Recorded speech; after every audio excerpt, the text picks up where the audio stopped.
I notice it's also, as you say, a defence of the reserved powers.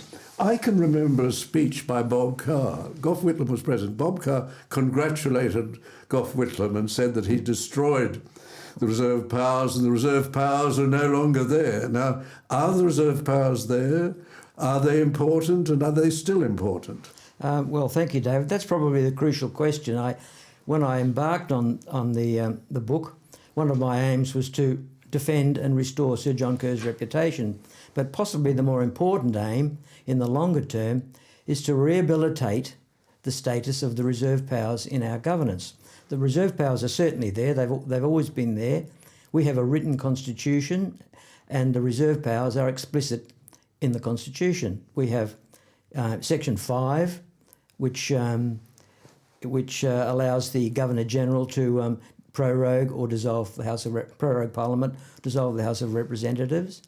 We have Section 58, which allows him to withhold consent to a bill or send a bill back to the House for further consideration, or to hold the bill for the Queen's pleasure. And Section 64, which is the critical one in terms of the dismissal, is the power to appoint and to remove the commissions of ministers. And that's the Section 64 says that ministers are appointed by the Governor-General and hold office at his pleasure. So that, to my way of thinking, that is a clear indication that the reserve power to dismiss the Prime Minister, or any minister for that matter, is quite explicit, and it exists in the Constitution, and it can't be expunged other than through a referendum.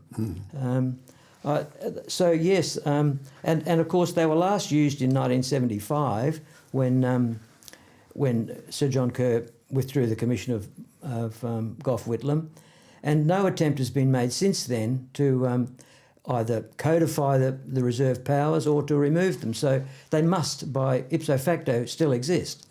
I wasn't aware of the speech by Carr, but I believe I understand his motive, and that is the essence of the book that I've written, is that the reserve powers are there, but they can't be expunged other than through a referendum, but they can be discredited, and Governor-Generals can be intimidated from using them, and I believe that's the intent behind the campaign against Sir John Kerr. In other words, to intimidate future Governor-Generals, or to even intimate that they don't have powers, or that they should never use them.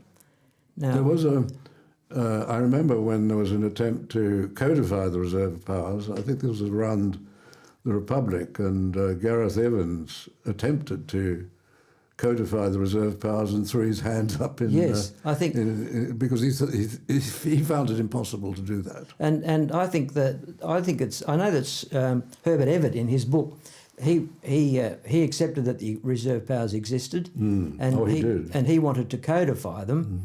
I believe they shouldn't be codified, because the whole nature of the reserve powers is, if you can't cover something explicitly in the Constitution, the reserve powers are there to cover unforeseen circumstances. Yes. And so if you then try to define what the unforeseen circumstances are, you've defeated the point exercised in the first place. They're there.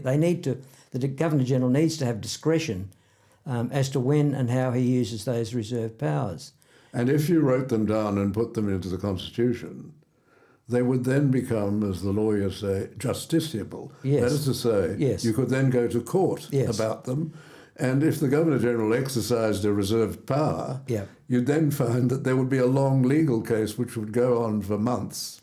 The Whitlam affair would have gone on for months had the powers been codified, unless they expressly stated that they were not justiciable, but lawyers can get around a statement of non-justiciability, I am sure. That's a good point. That hadn't occurred to me in relation to the dismissal, but you're quite right. I think that, in fact, the question of justiciability we'll be talking about later on, I think. But I believe that they need to be broad, and of course, having said that, or so not defined, but having said that, the onus is then on the Governor-General to use a great deal of discretion when he employs those powers, but he also needs to understand the nature of the powers, that they exist and that they are there to be used when they need to be used.